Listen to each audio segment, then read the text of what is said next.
good to be back in the South. I've been out of the country for a while. I was in Los Angeles. It's good to be home. You know, the people out in California aren't like Southerners. They're not nice. I mean, we're nice to each other. We say hey, wave at strangers on the street. Oh, they'll wave at you. I was working on a TV show out there, and one night the producer took the whole cast to a Hollywood party, and there's lots of famous people there and stuff. And nobody was really talking to me, you know? Shut up. So I'm just standing off in the corner over by the dip and... Not dip.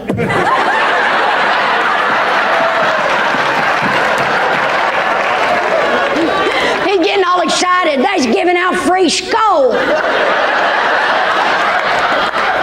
them Hollywood people know how to party, don't they? Calm down. I'm standing over by the dip.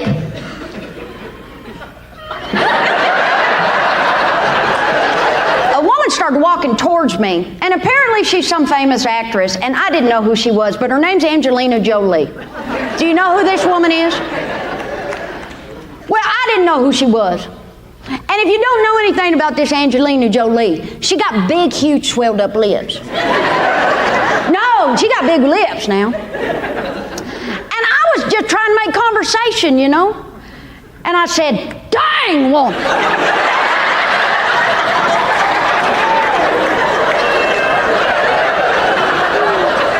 What the heck happened to you? You get in a bar fight or something? You allergic to bees? She said, no, I just had my lips done. Do you know what that means? Yeah, the big hairs, they know what that means, don't you? Yes, you do. She said, now I ain't making this up, back me up. She said that a doctor sucked fat out of her butt and injected it into her lips.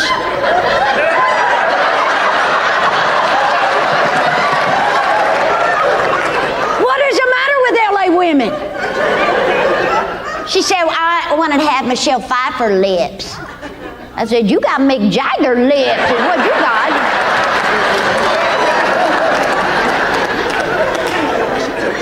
She goes, well, I don't expect you to understand. You're from the South. I said, woman, I'm about to teach you how to pluck a chicken.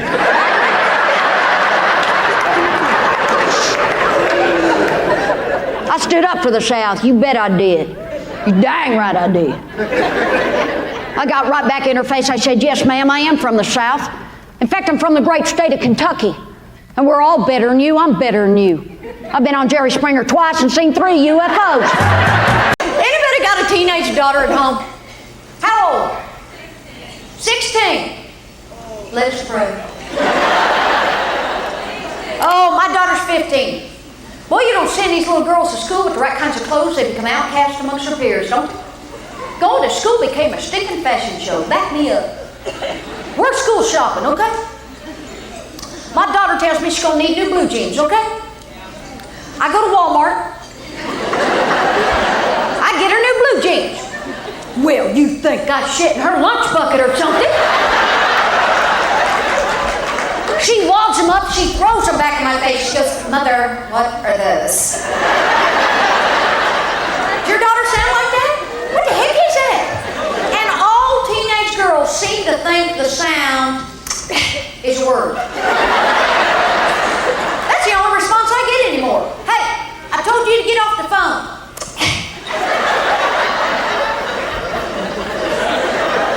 I don't know if I'm raising a kid or a cat with a hair problem. You ever get this one? Whatever.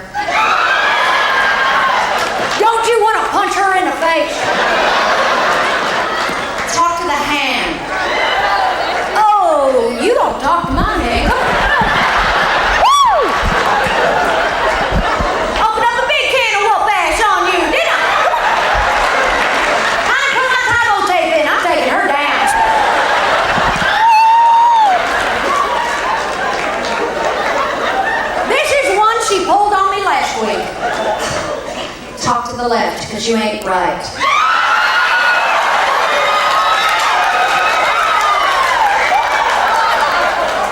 She got some balls, don't she? She will be sorely missed. I hear that stuff 2-3 times a day. Hey, you're not wearing a mini skirt and army boots to school, change your clothes. What the fuck? The teenage translation? Fuck off. I get embarrassed in front of my children. I do. Girls, do you hate feminine hygiene commercials on TV? Yeah. We need to get this stuff off of television. Good Lord, girls, we know what we want, what works, how to use it. Skeeter, none of your dang business why I don't feel fresh, okay? It's just not. You could be sitting there watching a nice program with the kids. Suddenly, a giant maxi pad with wings comes flying across the screen. My 5-year-old asked for one for his birthday. Cheapest gift to everybody. Well, they come in a pack of 12. Spray painted those suckers black. Told him it was part of the Batman series. You know what he loves most about that stupid maxi pad with wings? He loves the adhesive strip on the back. Oh, I just lost the boys on that one. Skeeter and Bubba just glazed over on me. They went, what the heck's the adhesive strip got to do with it? They use duct tape now or something? Us girls, we know what an adhesive strip's got to do with it, don't we, ladies? They need to call it what it really does, a pubic puller. That's what it is. Oh yeah, once a month, 3 times a day, we're getting a bikini wax whether we want it or not.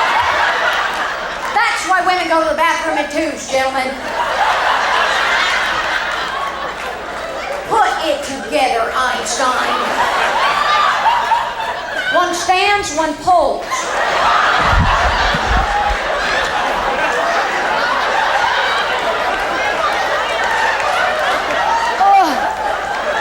I'm okay. Oh, just let me walk it off, okay? Now, you know what it means when they say they got stuck in the bathroom. Either that or Grandma pissed on the toilet. Where are you going on your honeymoon? What?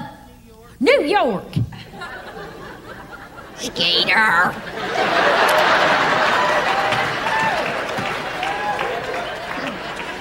You liar. Have you seen airplane tickets or anything? See, men lie. Kelly, my husband told me he was going to take me on a cruise. Turned out to be a bologna sandwich on a bass boat.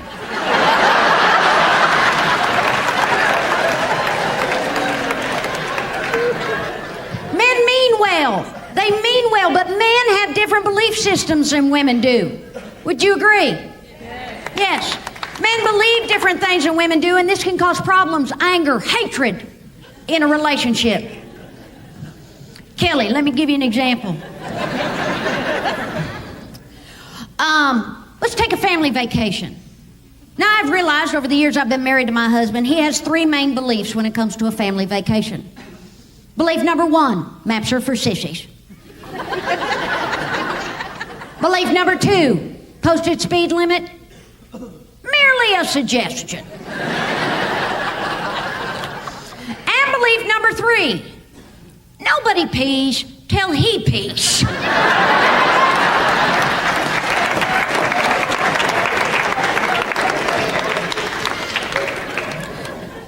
Now let me show you how this causes problems, anger, hatred in the relationship. We were going to take the children last June from Lexington, Kentucky. Let's say that's here on a map, okay? I'm doing this for the blondes. We were taking the children from Lexington, Kentucky, down to Orlando, Florida, to Disney World. Are you with me, Kelly? Mm-hmm. So you can imagine my surprise when the California State Trooper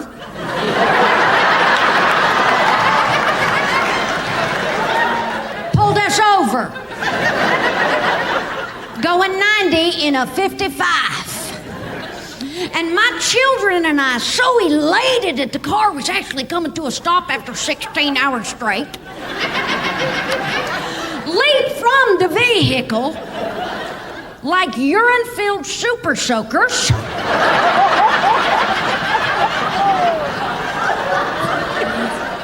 and run off into the bushes.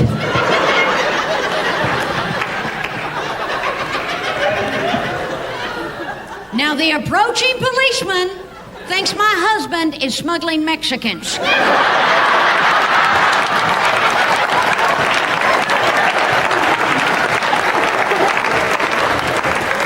It caused a problem. Kelly, do you know if you're ready for marriage? You think so? Because it's different living with a man than it is dating him, ain't it, girls? Back me up. Amen. Said amen. I've cooked up a recipe you can make to see if you're ready for the commitment of marriage. It's kind of like my little Martha Stewart portion of the show. Go to the grocery store. Buy yourself a 5-pound block of blue cheese, okay? Take that home. Put it in a black garbage bag. Tie it up. Put it on your back porch, direct sunlight for about a week. No, stay with me. On the Sunday of that week, grab your Sunday newspaper, grab that black bag. Put it in the bathroom, open the bag, shut the door.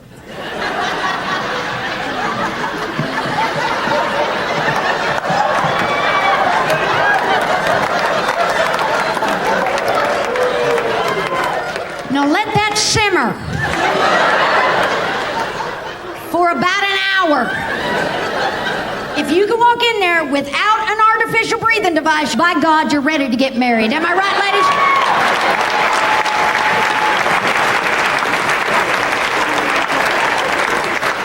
I do not know what happens in a man's body. A man can take a simple lasagna dinner, turn it into nuclear waste.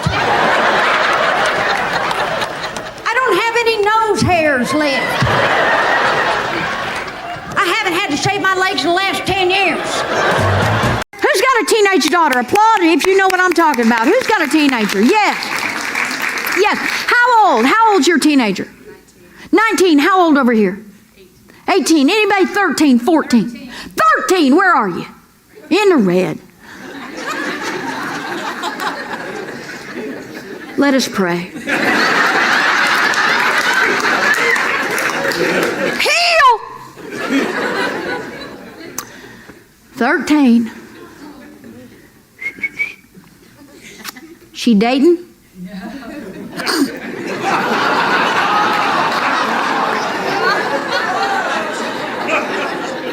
Uh-huh.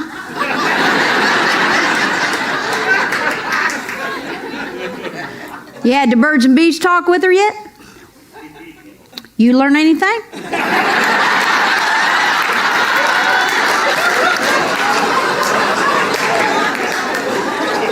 Wish I'd had a pad of paper when I talked to my daughter. My husband would still have a smile on his face.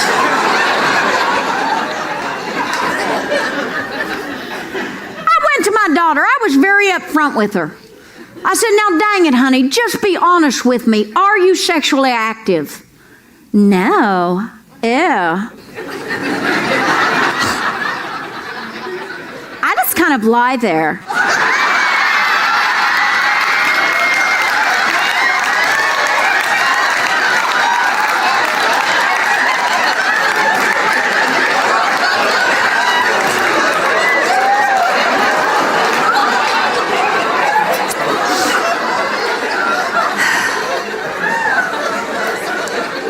Turns out my daughter thinks playing hard to get is wearing a 3-hook bra. Of course, that confused the heck out of you, and it, Skater? yourself, snap her neck, get her bra off, wouldn't you? Oh, heck, girls, you wear a sports bra. These Alabama boys could be there all night, couldn't they?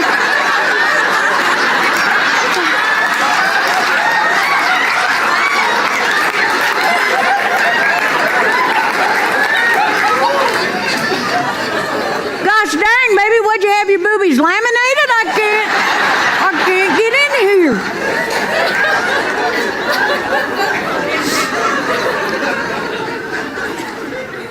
What do you think's harder to raise, boys or girls? Girls. Boys are easy. Just give them a book of matches, they're happy. Till they turn 13, then you give them a Playboy magazine, you ain't gonna hear another word out of them until they're 25.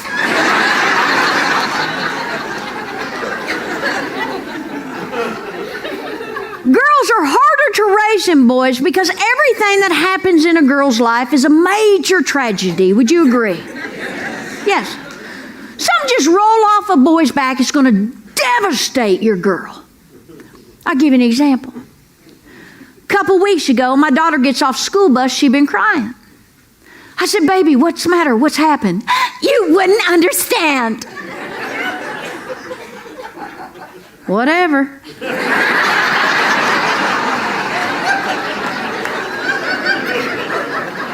I said, wait a minute, don't tell me I wouldn't understand. I'm your mother, know what the heck happened. I'm thinking, well, the school nurse should have called me on this one.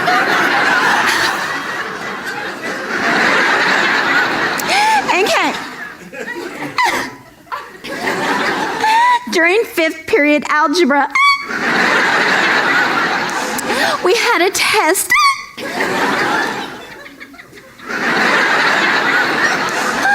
And I farted.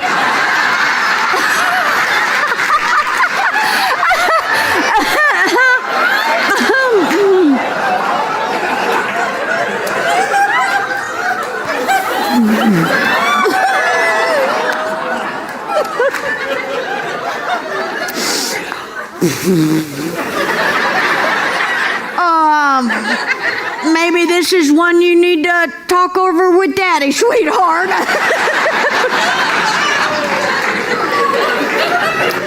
It's more of his field of expertise.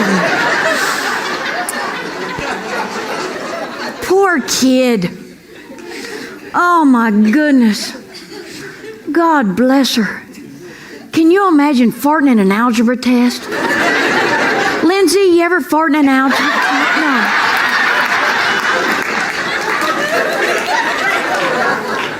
I mean, just nothing quieter than an algebra test. I don't think churches get that quiet. And I guess it wasn't like a petite, feminine little...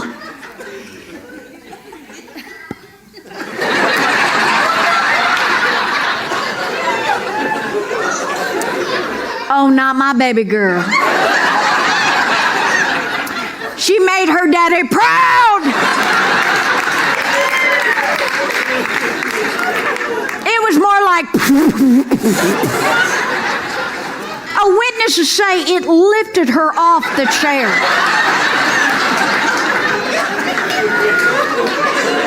They tell me she hovered.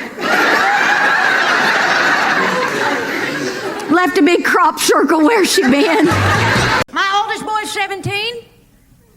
He's been driving for 2 years. He's had 27 accidents. Thank you very much. In fact, I call him the David Copperfield of drivers. Oh yes, because it's magic. Because to hear him tell the story, stuff just appears out of nowhere. And he hits it. And he always comes with the same excuse. I had to swerve to miss a deer. 27 deer, son. Maybe we need to get some deer whistles from a car. I said, son, we need mailbox whistles because that's the only thing you've been killing. Mailman can't even deliver to our neighborhood no more. He just hands me the mail and he goes, you figure it out.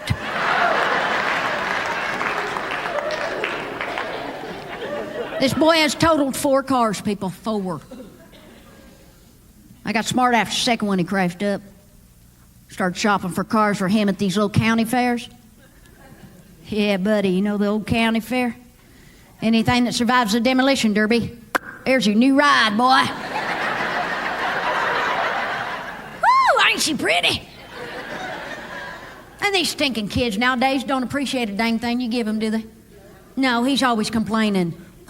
Mom, it ain't got no windshield. The doors are welded shut. It's like such a pie hole, boy. Dang it, that's a classic. Do you know how hard it is to find a gremlin with a roll bar these days? Oh, they are pieces of junk. I admit it. You know, most parents get their kids like jumper cables or a flashlight, keep their kids safe on the road. Not me. I bought my son tennis shoes and a screwdriver. Said next time that piece of junk breaks down, take the plates off and run.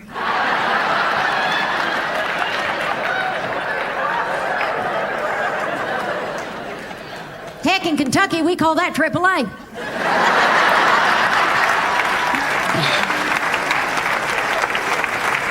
Who's got boys? Applaud if you got boys. Yeah! You know what Air Jordans are? Yeah. Tennis shoes. $120 tennis shoes. Kiss my ass. You remember when we were kids? You remember red ball jets? And PF flyers? Yeah, $5 for 20 pairs. See, punks nowadays think they need $120 tennis shoes. Oh, my boys have been begging me to. My goodness, all 3 of them every single night. Oh, Mama, we got to have them. We can't live without them. Good. This funeral's gonna be a heck of a lot cheaper on me, you know that? Boy, Christmas will bankrupt you if you have children, won't it? Last Christmas, my oldest boy had the guts to put on his Christmas list he wanted a $300 paintball gun. You know what paintball guns are? Yeah, they're this special gun, and they shoot that pellet of paint, and you go these special parts, you play army. I said, well, hell, son, you want to play army? I believe I can teach you for less than $300. Next morning, I woke him up at 4 a.m. Shaved his head. Made him scrub the bathroom floor with his toothbrush. You're in the army now, son. Drop and give me 20. You know what he put on his Christmas list after that? New toothbrush. Paintball gun, mama. I went to Sears, got 2 gallons of Sears weather beater and a paint roller. Told him it was a G.I. Joe starter kit. The other day, he come home from the mall and he had pierced his bottom lip. What is wrong with kids nowadays? What are they doing to themselves? Just punching everything. His best friend, he's got so many piercings, he looks like he was attacked by a nail gun or something. You know what I mean? I call him Tackle Box. Well, he got a fish hook right here, little sinker here, kind of bobs his head when he walks. Poor little guy can't walk past my refrigerator without all my magnets going.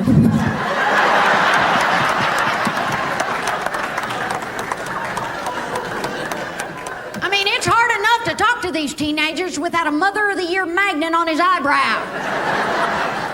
Like, Tackle Box, get out of my house. So he'd pierced his bottom lip. Well, what are you gonna do, you know? What's done is done, right? I said, oh, son, come here, let me look at it. Oh, did that hurt going in? Did it hurt coming out?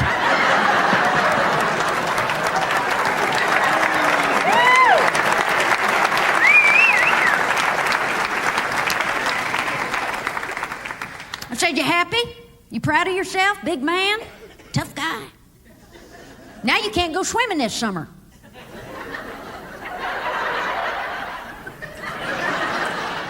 Not because he was grounded or anything, he just can't go swimming. He can't hold his breath.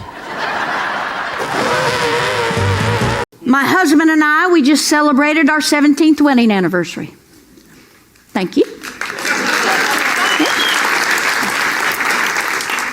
And my oldest boy is 17. Go ahead and do the math. Okay, Skeeter, don't try to do the math. Okay. Just take my word for it. Okay. Trust me, we're going to get to those set of shuns in due time. So after 17 years of wedded bliss for our anniversary, he bought me a vacuum cleaner. Isn't that romantic, girls? I felt kind of bad. That was only half the anniversary present. He got tickets to Hawaii. Yeah, pretty nice. He looked kind of funny on the beach with that vacuum cleaner sticking out his butt, but I don't think anybody really noticed.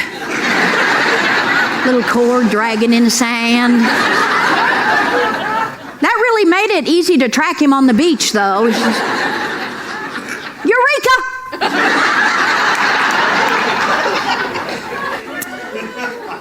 I did a very stupid thing when we was in Maui.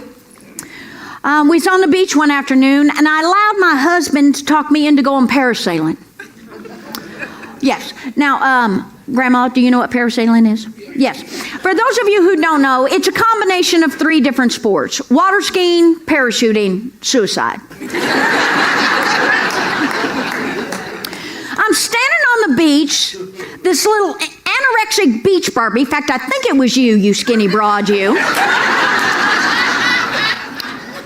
She started strapping me into a harness. She starts giving me all kinds of instructions. She said, "Now, Etta Mae, the boat's going to take off. It's going to tighten this tow rope, inflating to chute with air, lift you gracefully off the ground."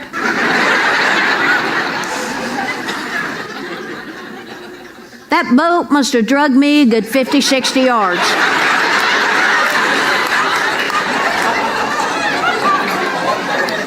My butt plowed a trench 6 inches deep all the way down that beach. Migrant workers were running behind me planting sugar cane.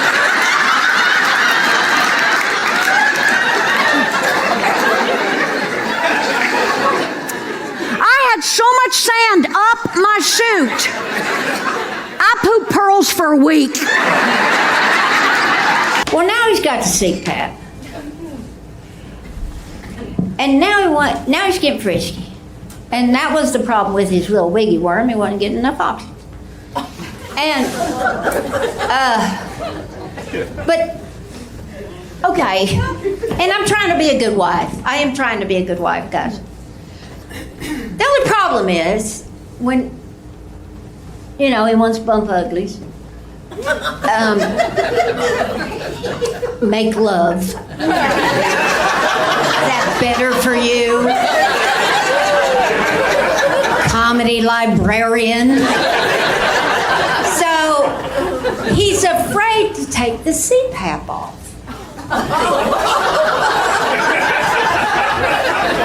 Even the doctor said he could take the CPAP off.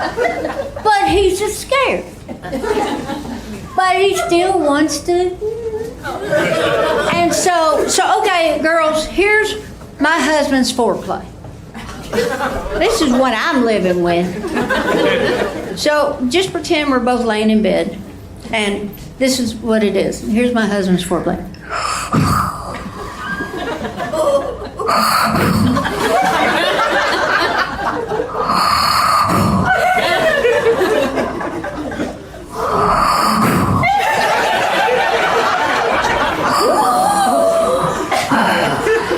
You up? Want to do it? Well, Since you put it that way. Oh my goodness. So I'm trying to work with it. I'm trying to work with it, and I know he's scared. I know he's, and so and I'm thinking, well, hey, okay, all right, I'll do fantasy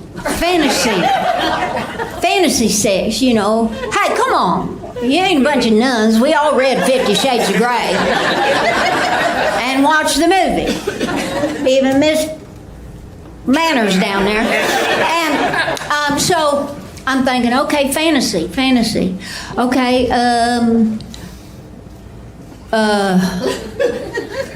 he's a fighter pilot. Okay. He's a fighter pilot. Okay, yeah. Oh, he's Tom Cruise. Yeah. Now I'm getting into it. He's Tom Cruise. Oh, he Maverick. He's Maverick on Top Gun. I can do this. You're Maverick, I'm Goose. I got your 6, Daddy, I got your 6. Where really, I just want to pull the ejection seat and drown the nose. And be through with this misery. I've been out in Los Angeles shooting a sitcom pilot, which is very exciting. And they flew me out there, and it takes about a week to do a sitcom pilot, or almost 2 weeks. And they put me at the Beverly Hills Hotel. Woo! Yeah, pretty nice. And I tell you what, the first night I got there, I was so nervous and stuff, and I was scared, and I was trying to read the script, and I thought, you know what, I just need to chill, And I thought, well, you know what, I'll get a couple of beers, go sit in the jacuzzi, and just chill out. So I'm sitting in the jacuzzi, and I got my case of beer. And it's beautiful. I'm chilling out, and then I started picking up nickels and quarters and pennies.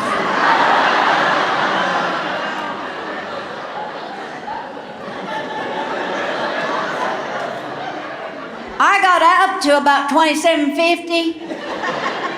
That's what the police report said.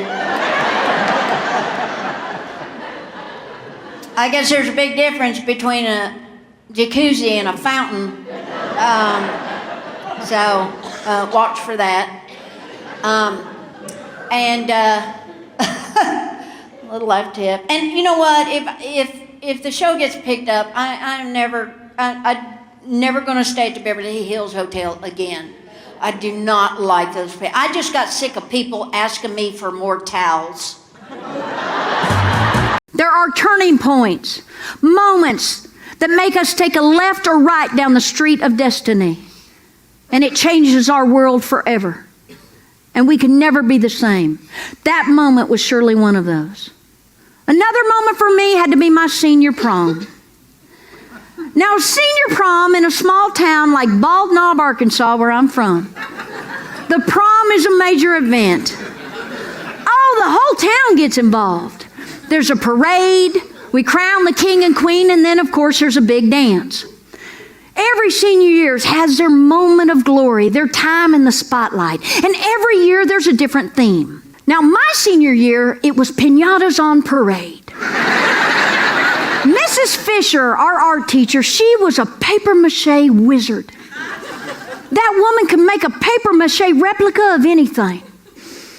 There was going to be a traditional piñata donkey from Mexico, a safari elephant from Africa, the Eiffel Tower, and rumor had it there would be a 5-foot replica of Big Ben with a real working clock in it, and at midnight, Coach Briles would pass out baseball bats and we would beat the hell out of everything.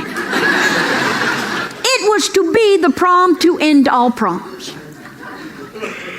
Harlita June Teal was my best friend at the time, and we were both seniors and due to graduate that year. Of course, Harlita had been due to graduate for the last 3 years. She said she flunked on purpose so she didn't mess up her social life. Oh, she was a fireball, people. All the boys in the hall used to yell as she'd walk down, "Harlita June Teal's a whole lot of tail." Oh no, that never bothered her. She kind of wore it like a school fight song. She was amazing. She could out-drink, out-cuss, and out-spit any boy in 4 counties. The girl was amazing. She was born to spit. I never saw anything like it. I attribute her spitting forte to her natural dental placement. She had this big space in the middle of her front teeth.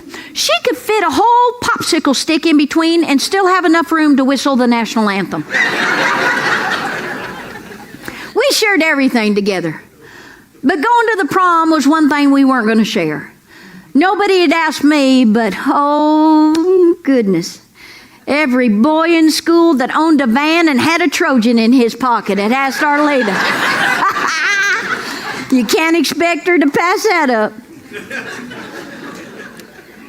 About a week before prom, me and Arleta were standing in the hallway by the water fountain, and I bent down to get a drink of water, and when I stood up, there he was. Steve Fargo. Oh, just a mention of his name could put the perm back in a girl's do.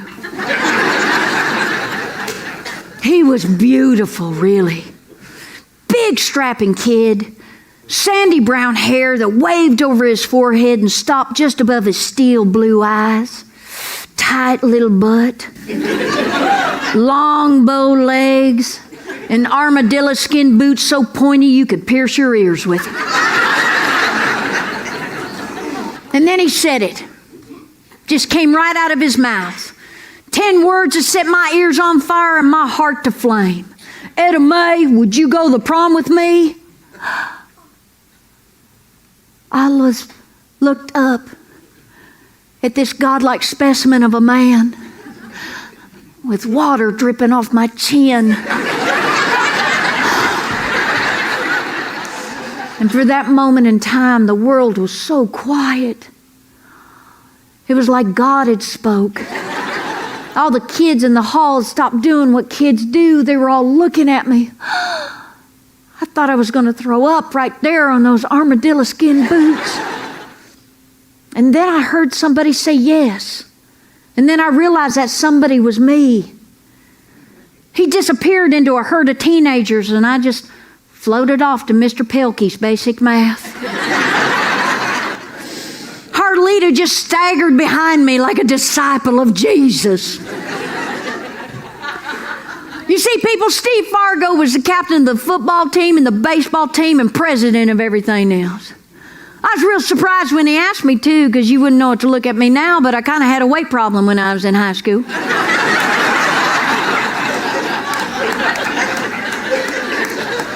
That's what's so amazing about life, isn't it? How from second to second things changed. Until I was asked to go to the prom, I didn't even know I wanted to go. It was like I was a whole new person. After Mr. Pelkey's basic math came home economics. My tuna casserole was never crunchier, my souffle never higher. In history class, I knew oneth by land, twoeth by sea. Easy Street seemed to lay in front of me. Now all I had to do was walk down it. I was so fired up to tell my family that night. I announced at the supper table Cinderella was going to the ball. My mom got so excited I thought she was going to do a cartwheel right there in the kitchen. My 9 brothers just stared in shock, and my daddy said, "Pass the salt." I don't know who was more excited about going, me or my mom. We went to look for a dress with 2 major obstacles. Finding one that would fit and finding one we could afford. We ended up at the basement bargain sale at J.C. Penney's. It was a Pepto-Bismol pink polyester dress. 2 sizes too small, off the shoulders to boot. It had these little bone ribs in the side that fit so tight up against my lungs that my boobs just kind of hovered in suspended animation. They looked like two little astronauts in zero gravity.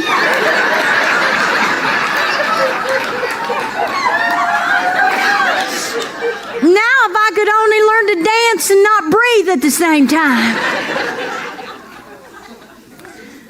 I started getting ready hours too early that night. But then again, this was no easy thing for any woman to attempt. Ladies, I shaved my legs for the first time in my life that night. And not just up to the knees either.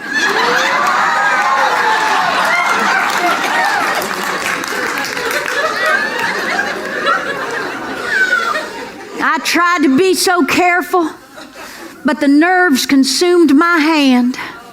And with a new blade, I headed for the shin bone. And like a car on ice-covered asphalt, I just lost control. There is that split second when you remove a 2-inch by 1/4-inch section of skin from your leg. That split second when that 2-inch by 1/4-inch section of skin is as white as a newborn baby's ass. And it almost looks like neon against the rest of your tan, uninjured skin. And then that split second is followed by the next split second, and suddenly the tub looks like a shower scene from Psycho.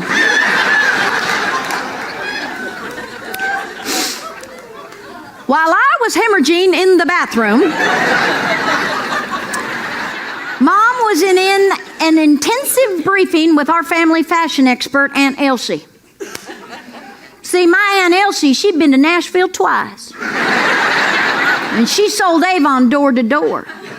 So she knew what she was doing. Up to that point, the tools of the trade, they'd been foreign to me. There were 8 crinoline slips, a girdle that fits so tight it would have given Madonna cramps, pantyhose, which took me 4 tries to get on. Aunt Elsie did everything for me that night. She applied my makeup, did my hair complete with baby's breath garnish. I looked like a princess with foliage.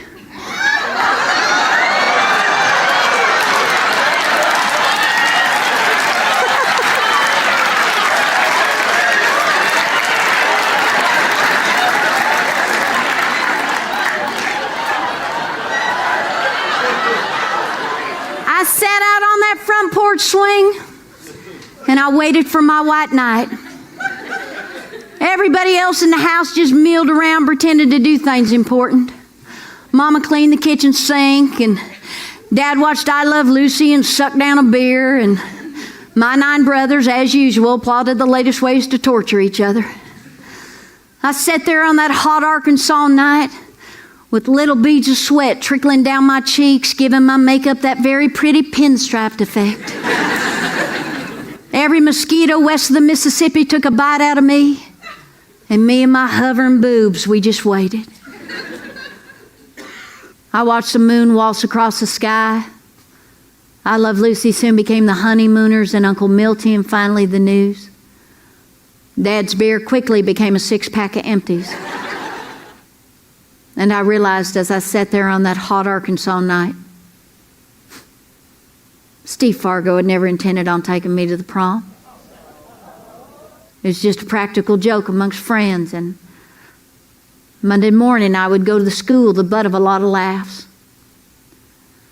My daddy staggered out on the front porch and he looked down at his baby girl covered in polyester mosquito bites. And he did something he ain't never done before and he ain't never done since. He told my mama to put on his favorite Patsy Cline record, and he asked his baby girl to dance. How'd that go? See the pyramids along the Nile, see the sunrise on a tropic isle.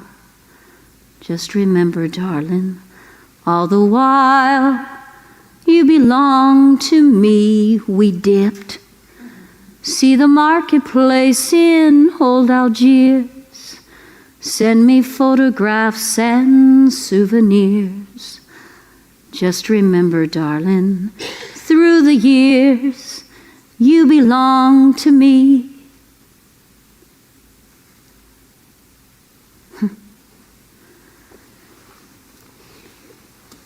I realized something very important as I lay in bed that night. That I had 3 big things those kids at school would never have. I had a daddy who loved his baby girl very much. I had a Pepto-Bismol pink polyester dress. And I had 9 big brothers beat tar out of Steve Fargo very next day. The world has changed. You know, the world has just changed lately. And I feel behind. And I'd done a concert like a month ago. And a woman came up to me and she told me she hurt my feelings because she goes, I was totally offended by your show. I was totally offended. And I'm like, and she goes, you did so many microaggressions. It's disgusting. Do you know what a microaggression is? No, she doesn't even know it. And I said, I don't think I did a micro. I'm a big woman. I ain't got nothing micro about me. And she said, you're just so unwoke. And honestly, I was so confused. I went, no, I'm up. And she goes, I bet you don't even use the right pronouns. And I said, let me tell you something, lady. I went to public school in Kentucky. We learned our nouns and our verbs and then let the voice fall, okay? So you know, 2 can play at that game. All right? I have a t-shirt, and this is to stick up for us. It says, we're not going to be called, and we're not going to take it when people call us white trash. You can no longer call us white trash. We are now financially challenged.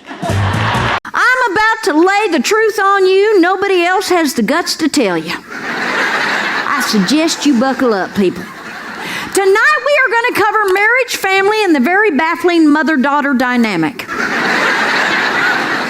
I see we have parents in the audience. You may ask yourself what qualifies me to pontificate on these subjects. Well, I have a husband, 3 boys, and a girl. My oldest boy, Bud, is 17. Corona, she is 16. Miller's 13. And Jack is 8. Trust me, after the 3rd one, I graduated to harder liquor.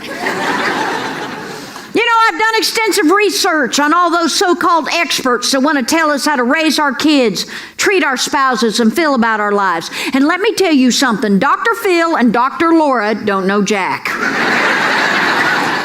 You know what, people? I may not have gone to a fancy college, gotten a medical degree, or even finished high school. But I got just as much right to put a DR in front of my name as they do. It don't stand for doctor, it stands for dang right. Yeah.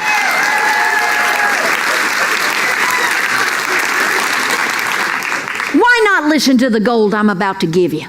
You'll listen to a lot less qualified people than me. How about that little squirrely guy that wrote Men Are From Mars, Women Are From Venus? Do you know he was married 3 times? He should have wrote Men Are From Mars, Women Get Half. Let me ask you something. Did you get spanked as a child? You're dang right we did. Who are you more afraid of growing up, your mom or your dad? If you say your dad, you're a city punk. You grew up on a farm like Skeeter and me. You were more afraid of your mama, right, Skeet? You dang right. Think about it, you city people. As a child on a farm, you witness your mother once or twice a week walk out into a barnyard, grab a chicken, break its neck, rip off all its feathers, feed that thing to you for dinner. By God, no means no.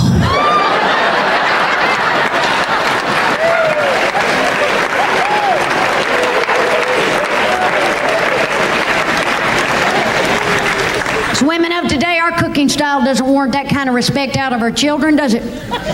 Oh, heck, I've tested it. No matter how tough I try to look, ripping the lid off the Kentucky Fried Chicken barrel, it's just like...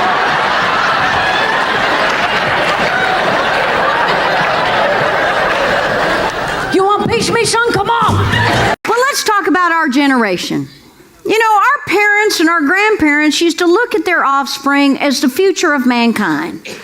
Well, let me tell you something. If this next generation is our future, we might as well declare bankruptcy right dang now.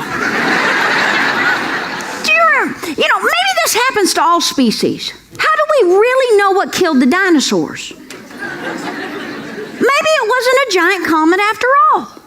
Maybe, just maybe, there was a bunch of Lindsay Lohan and Britney Spears dinosaurs running around, gobbling up and consuming everything they could get their giant lizard hands on. Do you remember when somebody'd ask you what you wanted to be when you grew up?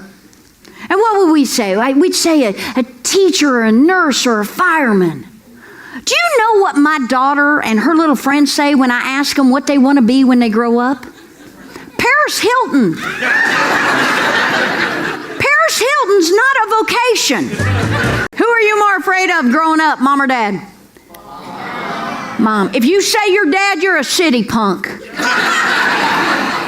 Grow up on a farm like I did, you more afraid of your mama. You dang right. Think about it, Lindsay. As a child on a farm, you witness your mother once or twice a week walk out into a barnyard, grab a chicken, break its neck, rip off all its feathers, feed that thing to you for dinner. No means no.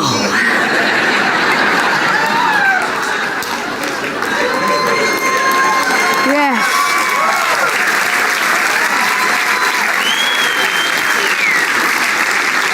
Country mama don't play. As women of today, our cooking style doesn't warrant that kind of respect out of our children, does it? I've tested it. No matter how tough I try to look, ripping the lid off the Kentucky Fried Chicken barrel, just...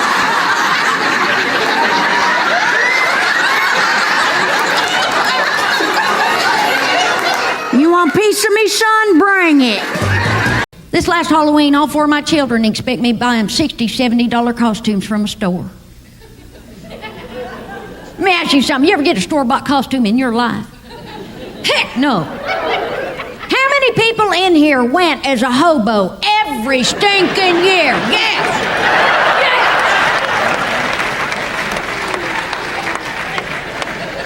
And we didn't get no plastic pumpkin with a handle for our candy. Where's my pillowcase kid? Yes. Yes. Be proud. And if you grew up poor, you got a king-size pillowcase with instructions. Don't come back till that's full. Man, when you're poor, Halloween ain't no holiday. It's grocery shopping. I remember one Halloween, my daddy was particularly drunk. About an hour before sunset, we don't know what we're going to dress up as. He gathered all 10 of us kids in the living room and he goes, "Okay, kids, go strip your beds. You're going as Casper."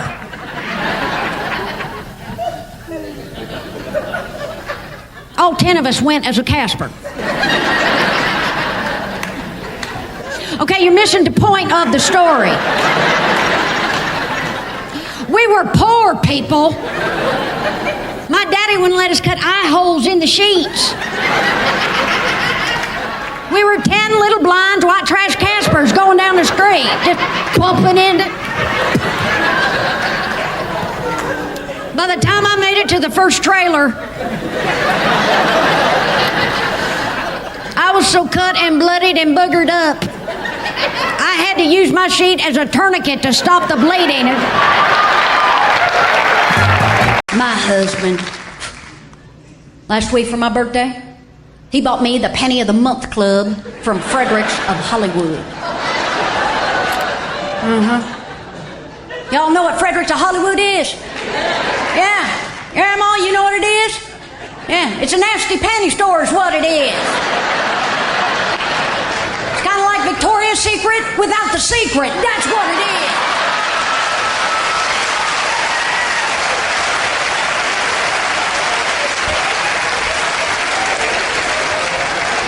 First present I opened, eatable underwear. I didn't even know they made them for women my size. Oh, heck, we got leftovers.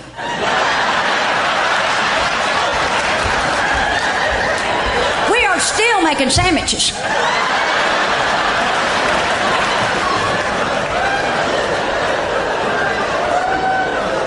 Gift number 2, a thong.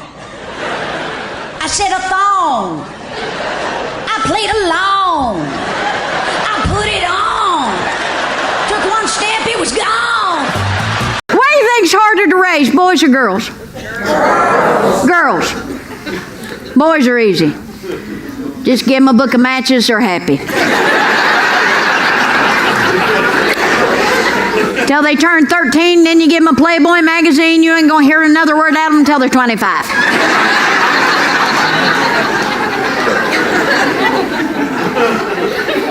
Girls are harder to raise than boys because everything that happens in a girl's life is a major tragedy. Would you agree? Yes. Some just roll off a boy's back. It's going to devastate your girl. I'll give you an example. A couple weeks ago, my daughter gets off school bus. She'd been crying. I said, baby, what's the matter? What's happened? You wouldn't understand. Whatever.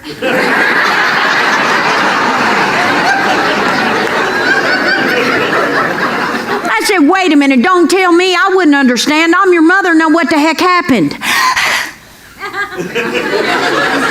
I'm thinking, well, the school nurse should have called me on this one.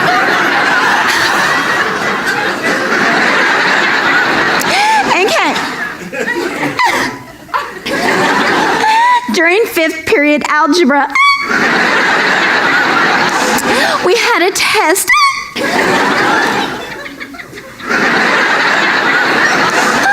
And I farted.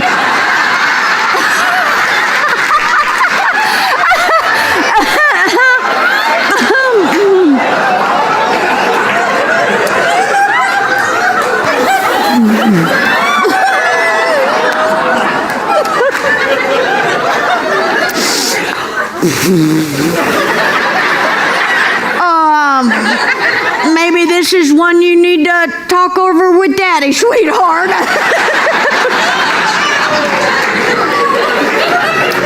It's more of his field of expertise. Poor kid. Oh my goodness. God bless her. Can you imagine farting in an algebra test? Lindsay, you ever fart in an algebra? No.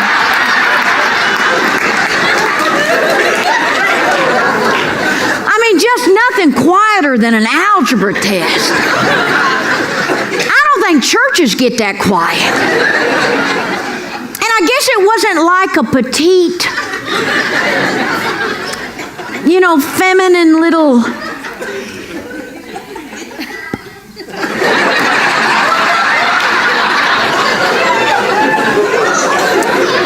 Oh, not my baby girl.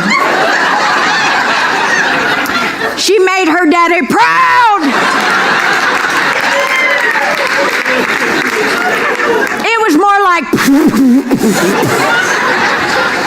A witness to say it lifted her off the chair.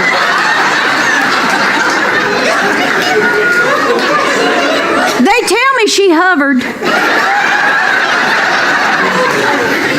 Left a big crop circle where she been. I have to say I was very excited when he joined that band, the Philharmonic. Well, I'd never heard of Phil before, but hell, I like a harmonica as much as anybody, you know. We went to the concert, there wasn't one harmonica in the band. It's all like a bunch of violins and cellos and stuff. And they call them symphony concerts. And let me warn you something, especially you, Skeeter. Going to them symphony concerts ain't like going to a real concert. It's not like going to one of our concerts, okay? I mean, it's not like going to see Merle Haggard or George Jones, all right? First off, what I realized at these symphony concerts, they don't tailgate before the show. What's up with that? I had an entire keg and a grill in the back of the truck. We never touched it. Another thing, at these symphony concerts, they don't do the wave. Me and my husband tried to get that started 3 or 4 times. Like, woo, come on! Come on, girl, get up! Okay. And heaven to Betsy, you yell out a request. All I said was, hey, Play the Devil Went Down to Georgia. Woo! And then I realized I should have brought those brownies. Hard to know how to raise children nowadays, isn't it? Yeah. What the right and wrong thing is to do. Were you raised like I was? Did you get spanked as a child? Yeah, dang right we did. Yeah. You ever get spanked in the store? You dang right we did. None of this time-out bullshit for us. Time-out when they knocked us out. Time-out referred to the time. Wow! Yeah, we didn't hear things like, use your inside voice. The hell is that? No, we grew up with, shut the f*** up.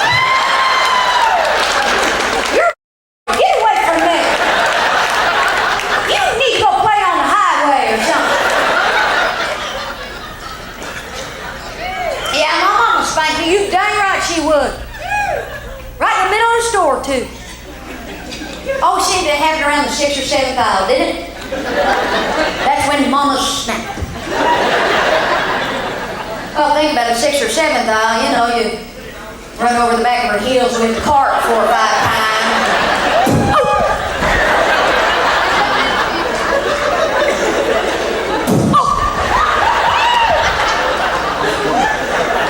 You put that 10 inches right, she's walking funny for a month. That's why they put all those handicapped parking spaces up front. Walking wounded mothers letting their kid push the buggy. That's what that is. I'm never going to die again. Who's with me? What the heck? I'm never going to die again. My New Year's resolution, I'm just going to go get fatter friends. That way, when I go out to party, I still feel pretty good about myself. It's like, well, I ain't no size 2, but at least I'm not Janice. Look at the women sitting in groups going,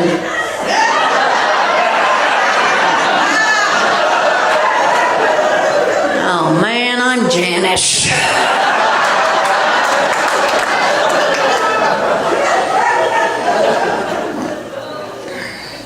I have a thin friend. Just one.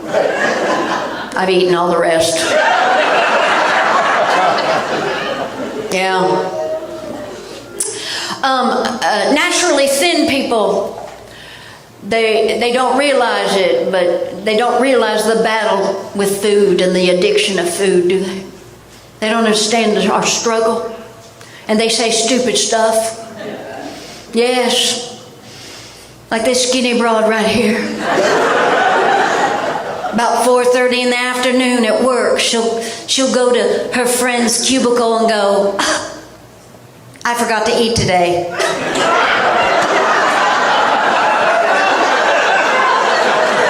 forgot to eat!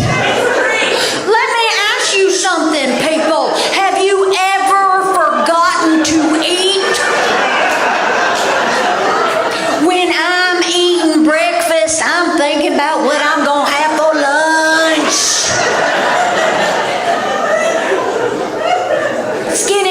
say stupid stuff. Like girls, we'll start that diet on Monday. And then Tuesday happens. Dang it. And my thin friend will say, it's okay. Don't beat yourself up. Just get back on it tomorrow. Just start again tomorrow. Are you out of your mind?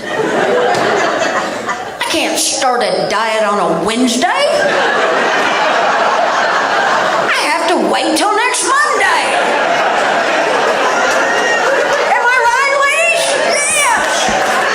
That's in the Bible. What kind of dog you got? Chihuahua. Oh, Maria's back.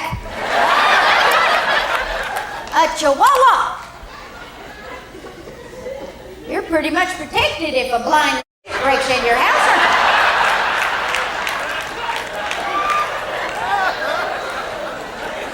You get better security out of a pissed off gerbil or maybe goldfish on his period. What's your Chihuahua's name, honey? Tiny. No? Tiny's up there with the greatest dogs, ain't he? Rin Tin Tin. Lassie. Tiny. Come here, Tiny. Come here.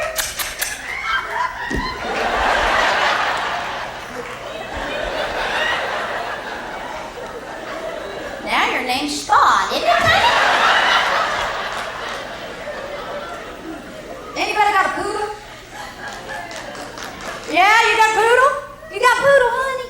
Yeah. Even Tiny can kick the shit out of a poodle. Poodles are little doggy trans. That's what they are. People, don't you think poodles are really just gay men that come back from the dead just to pee on our rugs? I do not trust any animal that has to go to the beauty shop more than I do, okay? Anybody got a Rottweiler? Yeah! Now that's a duck. How big's your Rottweiler? 170 pounds. Shit, weighs more than Dixie down here. You see that article in the newspaper, USA Today, a couple weeks ago? It said Chihuahua Rottweiler. Did you see it? That's a ballsy Chihuahua. How could a Chihuahua even physically a Rottweiler? Maybe stood on her poodle's back or something. He got that Rottweiler pregnant. She was pregnant with like 10 or 12 puppies. And the owner made her get a hysterectomy. I think they should let her have the puppies, don't you? Wouldn't those been cool puppies? Little tiny Rottweiler. Be like land piranha. Of course, on the other hand, you could have ended up with a 170-pound Chihuahua. Just shaking and pissing, shaking and